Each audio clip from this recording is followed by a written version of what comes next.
Hello, and welcome to the We're Not Stumped podcast. I'm your host, Mike Boland, and I'm a congenital amputee of the right hand. In this show, I will interview other amputees and allow them to tell you their incredible life stories. I'll also feature family members of amputees and others who support the amputee community, all in an effort to discuss the challenges and triumphs of those living with limb loss. So stick around and listen to inspirational stories and find out why we say, we're not stumped. Well, hello everyone. Welcome to the We're Not Stumped podcast. I'm your host, Mike Boland.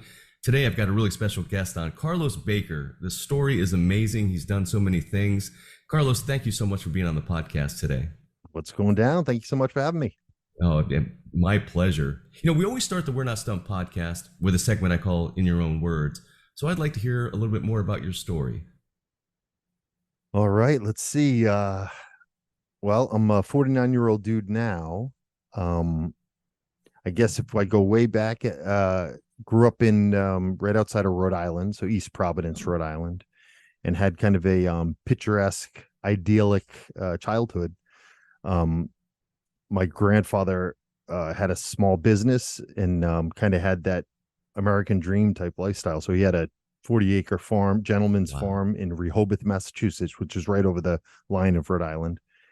And then he had like a lake house in Rhode Island. So I feel like back in the 50s, 60s, that was like the American dream, right? So he kind of had a small business, and my dad and my mom built a $30,000 raised ranch on a parcel of property on his big piece of land. So we grew up next to my gramps and my grandparents, and had a wonderful childhood with the horses and cows and motorcycles and all the toys that you can imagine. And then at 12 and a half, I was a typical young boy and kept complaining to my father that my left foot kept getting pins and needles, just having, struggling with some strange feelings in my foot. And sooner or later, he's like, all right, let's go to the walk-in clinic in East Providence. And so we walked in there thinking that it was, nothing. And the doctor said, yeah, you know what, let's take an x-ray. And when he walked back into the room, I vividly remember, even as a 12-year-old, you knew something wasn't right. His energy was significantly changed, and he was dead serious. He was like, well, something's going on in there, and what I want you to do, Mr. Baker, that's my dad's last name, I want to send you over to Rhode Island Hospital right now to see a buddy of mine. I want him to take a look at, and he knew it was osteosarcoma. So and it had likely been in my body for a long time, because by the time they found it and we started all the process and at the Dana-Farber, it was already in my lungs. And so it was a real challenge. Obviously, got thrown into the typical story: a year of chemotherapy, all the surgeries, trying to save the leg, surgery on the lungs, all that stuff.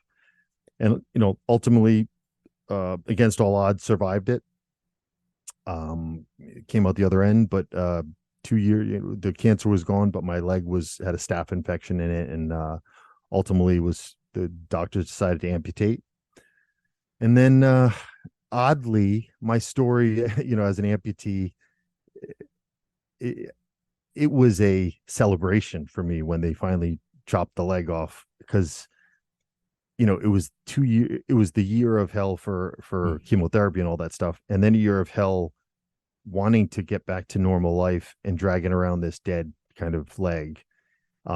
So I woke up, just fired up from, non-typical. I feel like that's a non-typical story. Most of us, most amputees, it's the worst day of their lives type thing, right? But for my situation, it was truly a celebration. And kind of the day after, my body, the staph infection was then out of my body. My body kicked into puberty, and I just never looked back. That would have been 90. I'm sorry, that would have been 89. Prosthetics were just transitioning over to plastics and more technology based stuff. So I had, from an amputee standpoint, I had as positive as an experience as I could have had. It's a very strange for me. It's a very strange memory because I I have quite I've never been one of those guys that sulked about my handicap. It for me it was very much just part of who I was, and I think I probably idealize it, right? Maybe I'm sure I had bad days, but for the most part, I lived a pretty awesome, typical childhood, even after, where I just pretended like I was normal, didn't talk about it. Was that type of guy where I'm just like, no, I'm fine. I'm gonna go, and so that's kind of that was the early times, and then life just kept moving along, man. Found, got married and all that stuff. Yeah.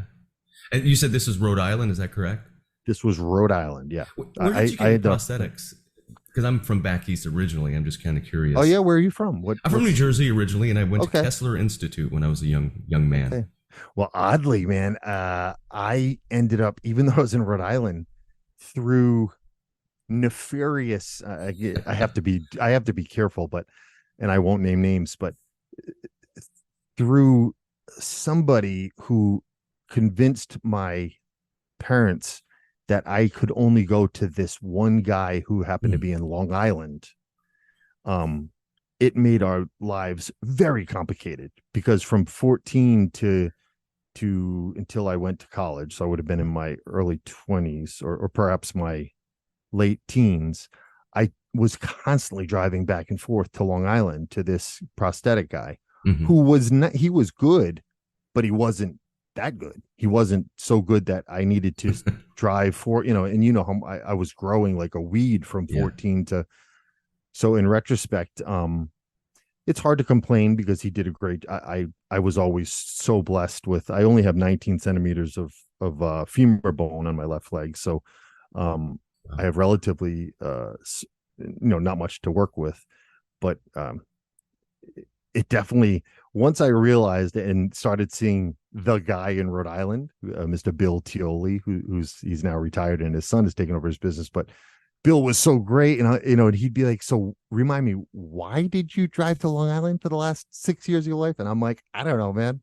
It's what my parents told me to do, So we caused ourselves a lot of heartache with that drive, man, because we did it so much. And every time I had if Loctite wasn't put on one of the screws, I had to drive all the way to Long Island to get it dealt with.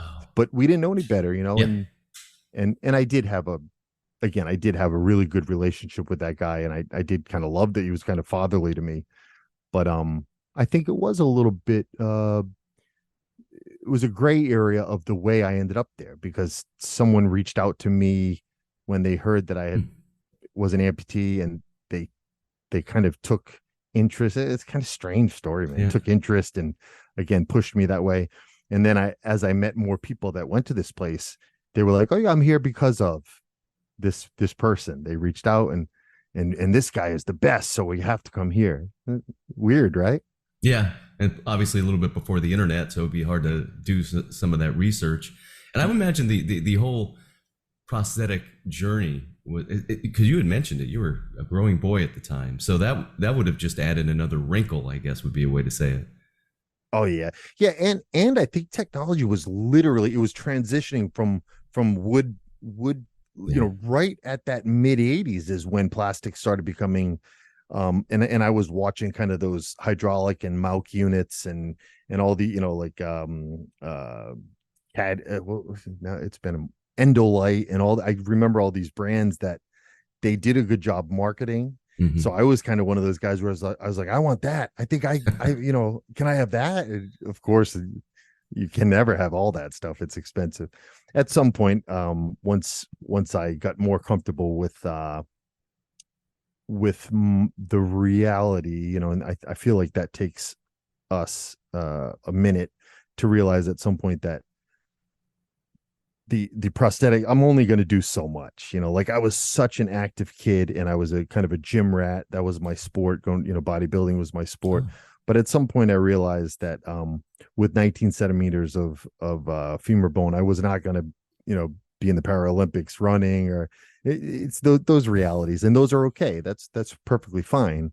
um I remember the days where people would be like, why don't you, I saw that commercial where those guys are running or those guys are playing basketball, and I'm like, yeah, I don't know why I can't do that, because I didn't until I got a little old, and I'm like, oh, they're NEX, they have their entire femur bone, or you know what I mean, like Yes. those things that it takes a little bit to learn, and then at some point you get to that point where you're like, okay, now I just don't want pain. I don't care about trying to get more mobility. I just don't want pain.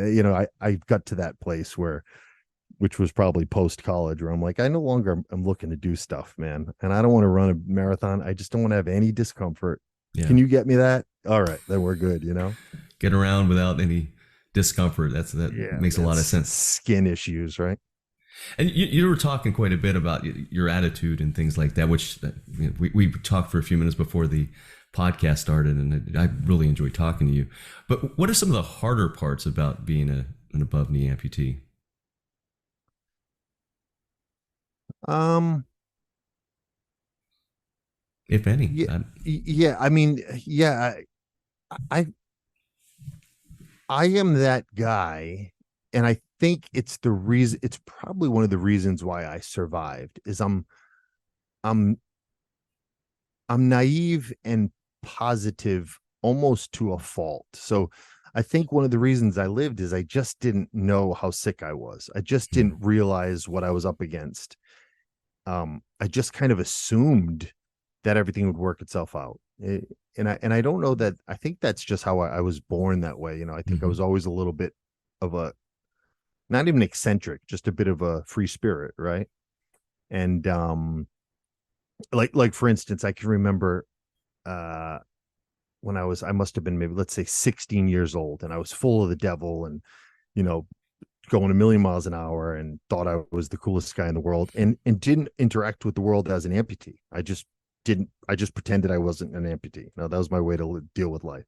Was normal in high school, and I couldn't play sports, and I was always a big dude. I'm a big guy, and of course that was an issue because boys love sports, and I wanted to play sports, but I couldn't. But aside from that, I remember I was real close with my grandmother, and I'd go visit her, and after school when I was about 16, we had learned in history about the depression, the Great Depression, right? So I went and I said, I called her Nani. I was like, Nani, what, do you remember those things? What do you remember about gas shortage? The things that I learned about. I was curious. And she said, yeah, this and that. And I said, yeah, what was the worst thing that ever happened to you in your life? And she was like, well, you, I guess. And I'm like, ha ha ha ha. No, really. Cause I thought she was kidding. And she's like, no, really, you getting sick was probably the worst thing that ever happened to me. And I'm like, wait, what? Like literally, it was like a light bulb went over my head where I was like, oh, me getting sick was a huge deal to my family and my community. Yeah. Because for me, oddly, I was the center of attention. I was kind of like um, it's so strange, but it wasn't that bad for me. I kind of thrived in that strange world of being sick, and again, never recognizing that I had a chance to die, even though so many people around me with leukemia, Ewing sarcoma, osteo, kind of all the people that I was going through those uh uh chemotherapy and radiation with in Dana-Farber, they were dying around me. Yeah. But it never dawned on me, man, which is very strange, right? Yeah. It's that's not something I think that can be learned. It's just the way I interacted with the world and the universe, and I think to this day it's uh, I don't know that I ever think to myself, hey, man, life would be better if it's just, this is my normal. It's been that way for so long, and I gotta say, I am blessed physically because I'm now 49. So that means I've been an amputee since I was 14. And I have never, this is a pretty intense statement, I've never gone out of the house without my leg. So I get up at 6 in the morning and I go to sleep at 11 at night, and I put my leg on in the morning and I take it off at night. So I've never left the house where I'm on crutches, or Hmm. I just never have had to. I've always been lucky to that my that I've and I know some people don't have that luck. I do feel like that's a little bit of luck that my skin holds up, that my maybe physiologically my I don't know what the reason is, but I know I've met people at prosthetist office where they're like, oh, I'm always having trouble with my leg and I can't get a good fit. And I'm like, really? Oh, that sucks. That's unfortunate. But yeah, man, I've been super blessed, even with the children, raising I have 4 children. So Yeah. for the last 14 years, I've been a stay-at-home father with my kids. And I've just been so lucky to be healthy enough and strong enough to be able to pick them up and take care of them and all that stuff. So I don't have too much uh, you know, negative stuff when it comes to life as an amputee. Yeah, very similar to me. I was born this way, so maybe I don't know any different. But really, thank you for sharing that. That was a really good Yeah, man, story. certainly. You talked about surviving, but you also thrive quite a bit. You've done so much. One of the things you do is your music career. I'd love to learn a little bit more about that. Yeah.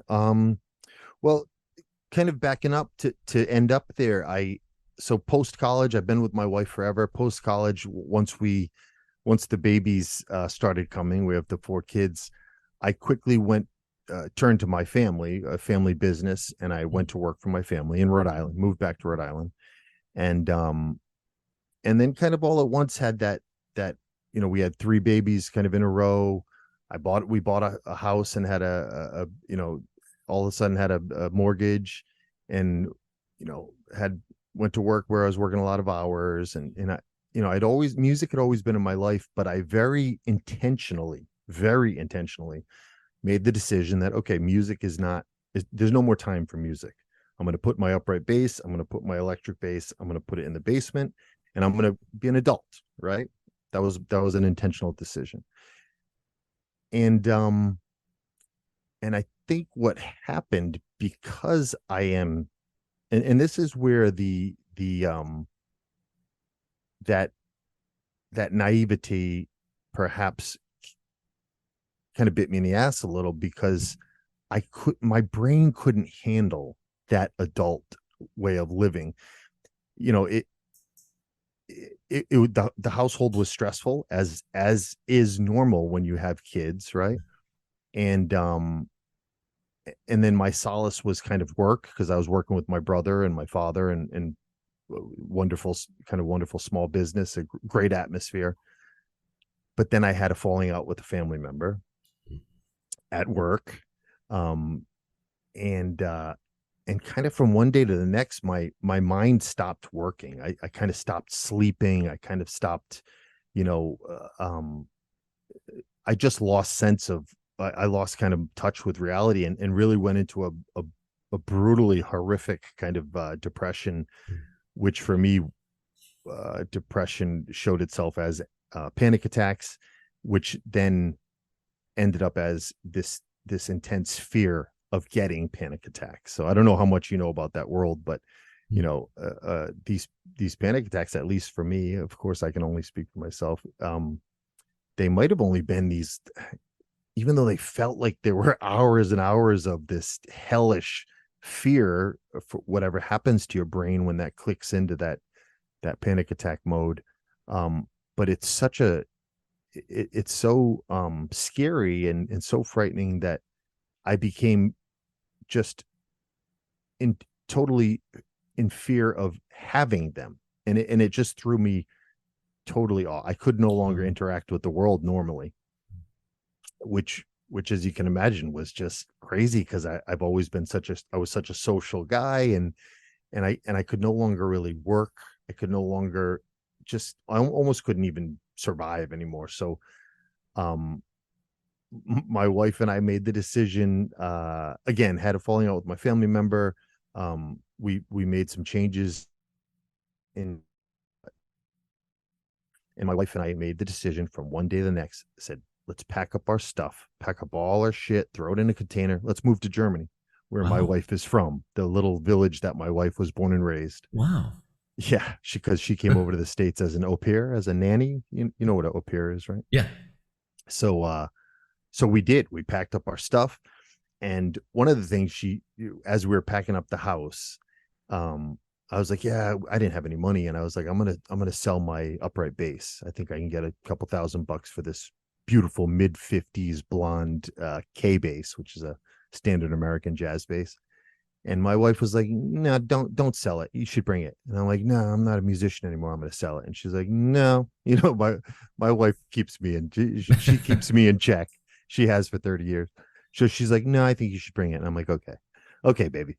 And, so we got to Germany. I at that point I had gotten on kind of the right meds. I had at least found some sort of a, kind of baseline to try and piece together my life again post depression, because again for me there was the depression and going through it, and then there was the emotions that you have to deal with of kind of recognizing that what the hell just happened, what just happened for the last 2 years, which the emotion that I was dealing with was shame, and well, mostly shame of kind of failing, and shame of being too weak to handle the responsibilities of adulthood as a man should, right? All those things that we expect that we should be able to handle. So anyway, I end up in Germany.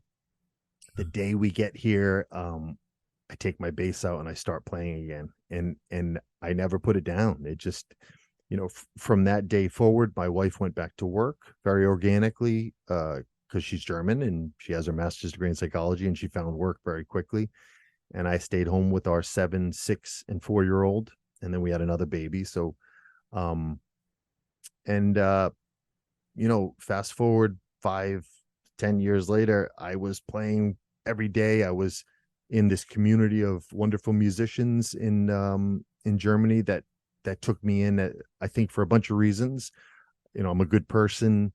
I'm an American guy that sings blues and rock, and there's always a place in anywhere in the world, man. If you're an American, if you're a real life American, and you sing blues and rock music, there's always place for you. So I found this wonderful community that really that I kind of thrived in, and that throughout those years of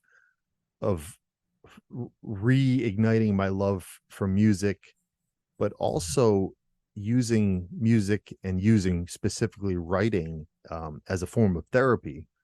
A lot of my, or perhaps all of my songs are about that kind of monster that I considered like that monster that is chasing all of us, whether it be through something specific like depression, or whether it be just our own life expectations that we're not good enough, or even even illness, which a lot of times, what we consider depression and what a more specific illness like cancer or diabetes, it's all kind of similar. It's all the same thing. Something's broken and it's got to be fixed, right? So I think the writing process was incredibly important to me, man. I was getting that poison out. I don't think I recognized why I was doing it until I got a little more just more aware of, because there was a lot of, my lyrics are so dark that a lot of people would be like, dude, you seem so happy. Why do you only write dark? Why do you only write about this stuff? And I'm like, I don't know, And then of course, as I got more, became more aware, that's what was happening. I was kind of letting that stuff out. Right. And feeling wanting to feel more comfortable talking about that, not feeling ashamed of those things. And then of course, the more you talk about it, the more you realize that everyone is going through their own hardships in life, because we're human, right? That's what we all go through. That's a great point. Yeah, but music's been huge. I made an album, so I've been writing original songs forever, but very specifically the last decade, and made an album of original songs during Corona time, which was, as you'd expect, nowadays you can make albums very differently than the old days. Everyone has a little home studio, and we were recording our parts in our home studios, me and my musician buddies, and then sending them to a guy in Nashville. Actually, we talked about Nashville just now. A guy that was acting as the producer, quasi engineer, and mixer, and he was taking these parts and piecing them together in the album. I'm very proud of the album because it was my first real professional album, but it sounded, to me, it sounds, and that's streaming everywhere. It's called Walk Alone. Okay. But to me, that album sounds like it's been pieced together, and it might just be to my ears. With this album that I made last year in Chicago, it was a very different experience. I was able to kind of raise some money through friends and family, which really just means my mom. My mother was excited to support this project. I knew I wanted to make a professional album. I wanted to experience what it's like to work with a real producer. And I reached out to a bunch of guys. One specific guy that I wanted to work with was out of here, Chicago. His name is Brian Deck. Towards the end of his career, he's a little bit older, but has worked with big names. So he's a real guy. He's worked with guys, with bands that we know. And he agreed to take me on, and it was an experience of a lifetime, man. Because it's different. When you work with the real guy, he's like, okay, this is how it works. This is the steps that you need to take to make a good, solid, professional sounding album. And we went through, the pre-production process, which was just looking at every piece of a song that I would bring to him and trying to make sure that it's as far along as we can get it before going into the studio with professional musicians. So without going into too much detail, because I love this stuff, it was the absolute greatest experience of my life. I would do that more than my children's lives. Nah, that's not true. But I just enjoyed it so much. And we did it the old way, where there was 4 musicians in one big room and we were playing live, and I was, singing with these amazing older studio musicians, some of the greatest musicians in Chicago. And it was so great. And the finished product of course, I couldn't be more happy with it. It's called Find Your Way. It's out there everywhere. And yeah, actually Find Your Way is it ties in with this theme of ours. As I was making the album, and the album was already it was probably 3/4 of the way done. I was living with a buddy of mine here in Chicago, and a friend of his 10-year-old daughter was diagnosed with osteosarcoma. Wow. So I said, hey man, offer to the dad that I go talk to him and give him some hope. So he reached out to the guy, and the guy said no, he wasn't ready, but if need be, he'll let us know. So then I would, my buddy Jay, I said, well, how's the daughter doing? And he told me the quotes. He quoted what the guy said, the father said, she's missing being a regular kid. She's struggling with all the things that I know, when you're 10 years old. And my buddy said, you should write a song for her. And I'm like, well, it doesn't really work that way, man. But, maybe you never know, because I'm lucky that my songs come via inspiration. So I'm always just hoping that something happens, and then you try and capture it. Right. Yeah. So that night, I'm sitting in bed, and this song came to me, but it wasn't from her point of view. It wasn't for her. It was from the father's point of view, which makes sense because that's who I am now. I'm the father of 4 children. Right. Yeah. And it's a story of the father saying that, you're going to find your way. You're going to make it.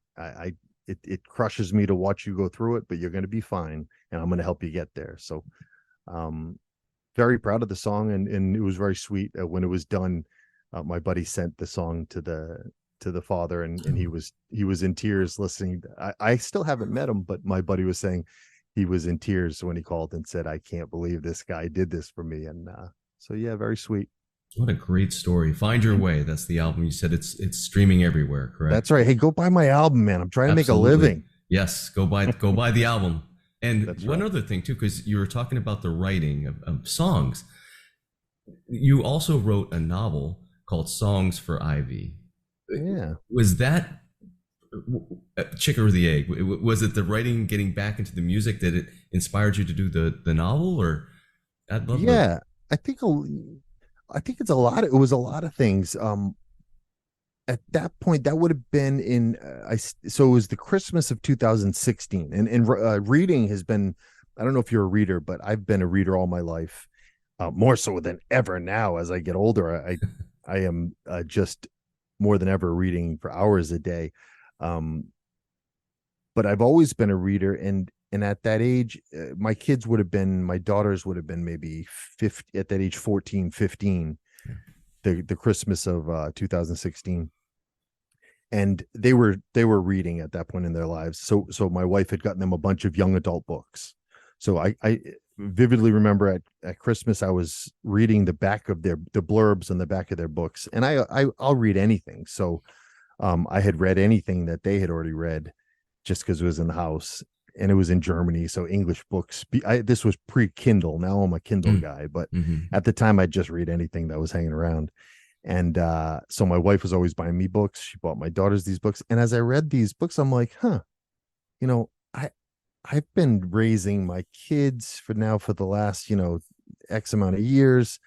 Uh, I'm super present watching them grow up, like many people are, or maybe that's the artist in me where I was always fascinated with watching these steps that they were taking as prepubescent young ladies into being, puberty and post-puberty and all this kind of stuff. And then because they're volleyball players, all my family are volleyball players. I was spending so much time in the car with them. So I was so part of their lives, it was just, and we were always talking and acting silly, and I'm a silly guy. So I was like, I think I could write a book I could write a young adult book. And in my opinion, young adult books, what differentiates them is they kind of don't, they almost don't, not only do they not need to kind of be fine prose but you almost don't want to have a complex fine prose stylistic book, because kids don't want that. They want a story. They want it right. They want pretty much a straightforward story that they can engage in. So if I was going to write a book, I certainly thought, well, I think I can do this. And January 1 of 2017, I had a little computer that was hanging around the house. And for the next 18 months, and I'm not exaggerating, every single day, every free minute, I would open the computer and write. And there was, there's always, of course, there's different ways to approach writing a novel, which the most probably typical way you'd outline the book, you'd outline the characters, you'd create an arc of the main character. That's how you'd probably approach a standard way. I didn't do any of that. I treated it like songwriting. Like I'm gonna open the computer and I'm gonna let it flow and see what happens. Wow. Because I'm not a writer. I'm not a trained writer. And so I did that for 18 months. What ended up happening is the main character became a 16-year-old girl who was a volleyball player. And the storyline ended up being that when she was 1 year old, when she was born, her 16-year-old brother died. He was going through the same thing that I went through, osteosarcoma, but was terminal. And he decided to leave a journal behind for his then 1-year-old sister, with instructions to his parents to give it to her on her 16th birthday. Wow. So that's how the story unfolds. And then through that journal, which is very interesting, I was kind of frantically trying to remember the sounds and the smells and the experiences that I had when I was 12, 13, and 14, so that I could kind of put them in this journal and let this character come to life. And then I was also, which is incredibly therapeutic, right? Because there was a lot of things that I was writing about that I don't even know that I had remembered or had taken the time to, to kind of remember and bring out and talk about. And so it was wonderful for me. And then, so as a tool, this journal is a way in which the main character Ivy gets to know her brother, and also gets to know some of the skeletons of our family, that all our families have, to understand a little bit more about her family, about her parents. And then it also has 3 or 4 other storylines, which ended up being, those characters end up basing themselves on the people that impressed upon me in my life. Right. I had a best bud who went through drug addiction for 20 years, through heroin addiction. And that impressed upon me because I loved him and I watched him go through this, battle these demons that he had. So, yeah, so the book was definitely, it sounds so cheesy. It was definitely a labor of love. I made myself crazy because to try and get to get in that flow as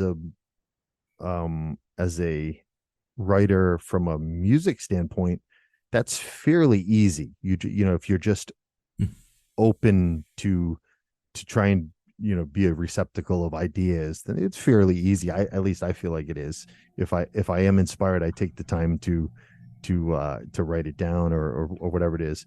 But to force yourself into that space every day for 18 months, I made myself a little crazy doing it. I was getting up early, super early, before the kids woke up, to try and get a few hours in. And I was, it was definitely wonderful experience. I learned so much about myself doing it. And but ultimately it was challenging, man, and I loved it. It was, challenging yourself is the greatest thing in the world, right? And that's on Amazon right now. At least on Amazon. It could be other places too. Yeah, it is indeed. Yeah, it's available, man. Yeah, I'm just gonna be yelling at your listeners. Just buy my album and buy my book, man. Come absolutely. on. No, that's perfect, because these stories, and as you tell them, they come to life as you talk through this, and it just, for me, it makes me more curious about everything you're talking about. And the best way to find that out is to listen to the music and buy that book. Absolutely, there's no question about that. And at the same time, I'm not writing. I didn't write this book to be the next, Shakespeare, and I don't pretend to be the next Bob Dylan. It's just my path. It's just me telling my story, right? Which is all any of us can do is tell our honest story. Absolutely. So, what is next for Carlos now? There's so much you've already gone through. I mean, the cancer story is just, that's touching, to tell you the truth. Yeah. Now you have you're married over 30 years. You got 4 children. You got a whole lifetime ahead of you. What's next? Yeah, well, as we speak, I'm sitting here I'm looking out. If I could turn the computer, I would for you. I'm on the 43rd floor of a beautiful building here in Streeterville, Chicago. Oh. It's nice to have rich friends, right? So I'm staying with one of my buddies who has this beautiful apartment up here, and he has a company in Chicago that I am here for the next 4 months helping out. So I'm working full time for him. At the same time, I am trying like heck to make another album with this same producer, this guy, Brian. It was not an inexpensive experience to make that album, sure. But I want to make another one. I've been it's been a year since we finished making the album, a little less, but I've been incredibly kind of productive in the writing process. And from what I learned, from what he taught me, watching him craft or perhaps recraft my songs that I brought to him, I learned so much on what he was looking for and how he was kind of pulling those things out. Wow. And so I have 15 songs that I've written over the last year that I haven't played live, and I haven't really shared them with musicians because we've been so focused on this last album. And I'm dying to share these songs specifically with Brian. He became so important to me, and with the experience that I had with them, I really am looking forward to that moment where I share the songs with them and see if he responds to them the way there's a chance he could say, it's shit. But I sure hope that, I sure hope he says, okay, I see that you took some of my, some of my teachings, but so yeah, I'm hoping to make another album, but right now I'm here enjoying the enjoying being back to, I haven't worked a traditional job in 14 years. So I arrived here Tuesday and I started working on Wednesday. At my buddy has a chocolate company, so I'm working nice. in the warehouse, in the production line, working with he has about 40 mostly Guatemalans that are doing the actual production, and I'm trying to quickly get up to speed and helping him in any way I can with that stuff. So I'm enjoying the moment, man.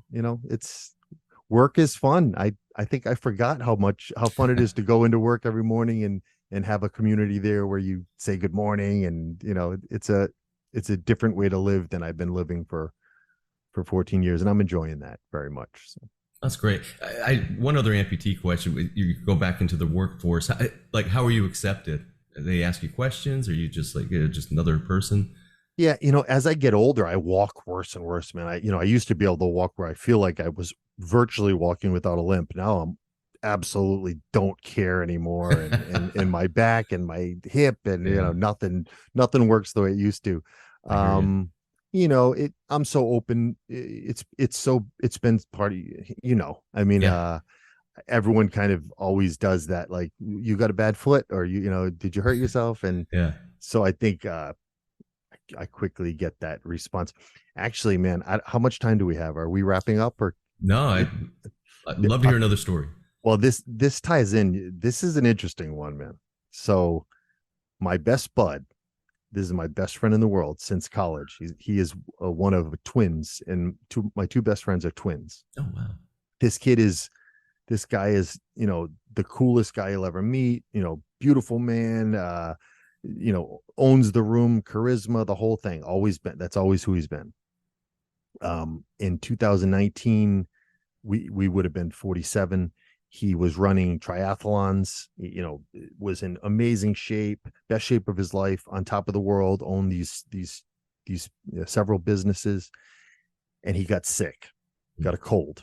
He was in Miami with his twin brother, wasn't feeling well, decided to fly home early, laid on the couch, and basically didn't wake up. He ended up with sepsis.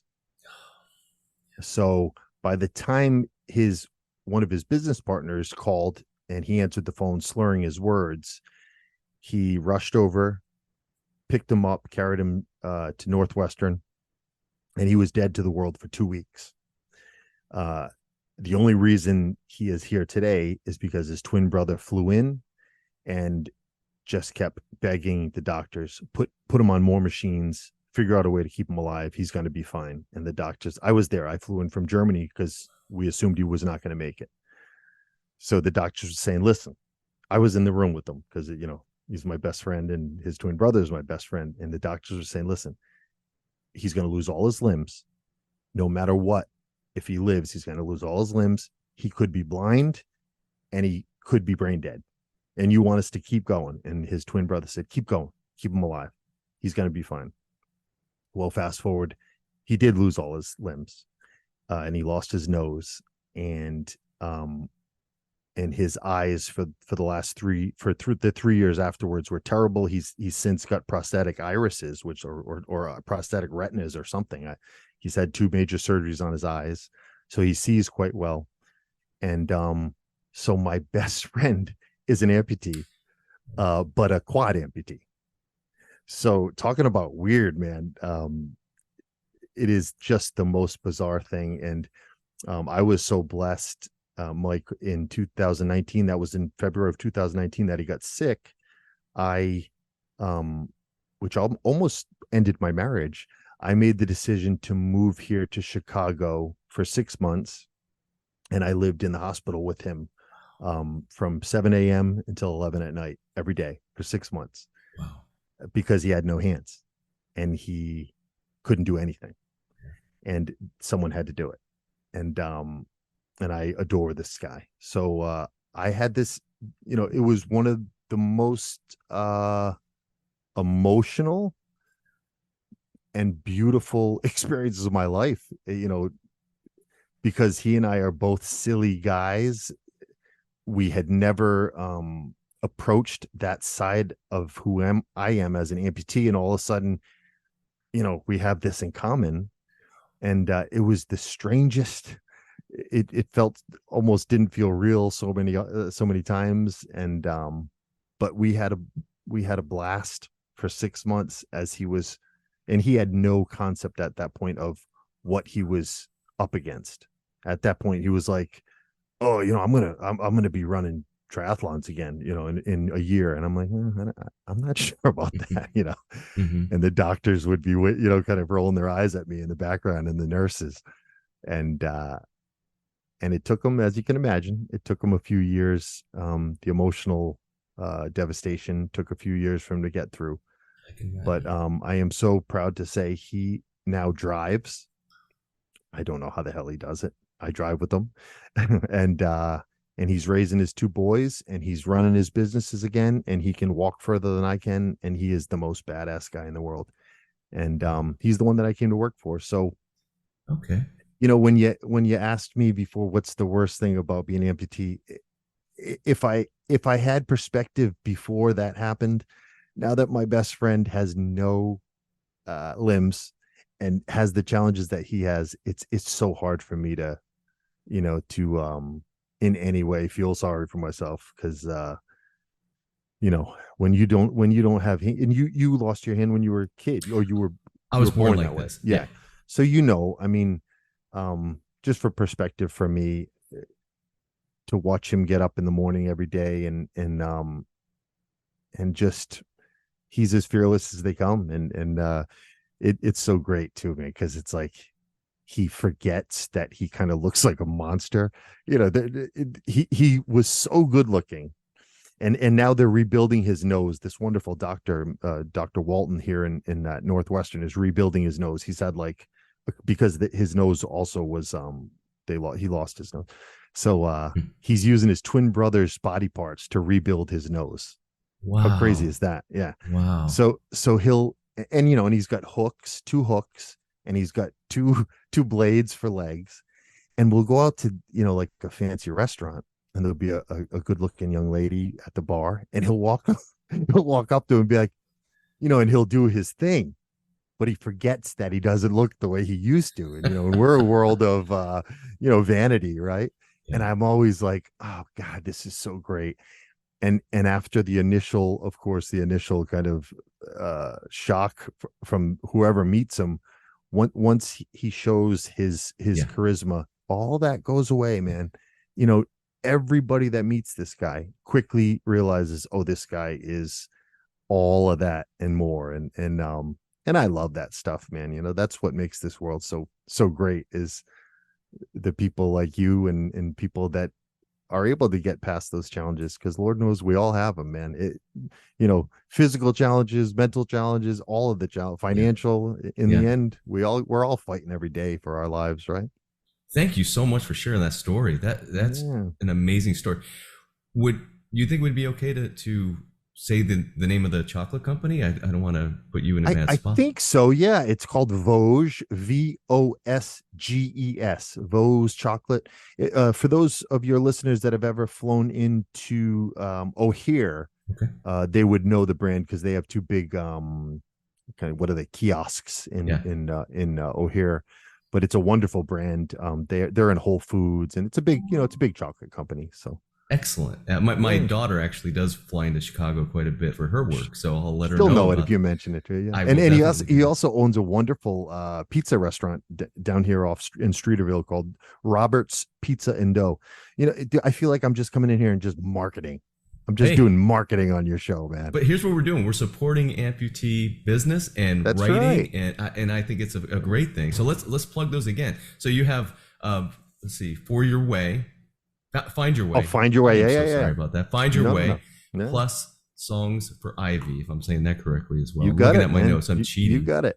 It's fantastic, and I can't thank you enough for being on this podcast. And as I said earlier, we talked for like 10 minutes before the podcast started, but I just feel like I know you. You're very engaging, and it's great to be able to talk to you and learn more. You too. Thank you so much, man. I appreciate it. I was going to say, your personality, is going to come out in the books and your music, and I can't wait to enjoy that. So again, thank you for your time. I appreciate it. Oh man, you make me feel good. I appreciate it. And have a good day. If you're ever in Chicago, come on, I'm going to buy you a beer, man. Oh, You know what I'm going to do? I'm going to buy you chocolate, a pizza, and a beer. In that order. Thank you so much. It's great talking with you, man.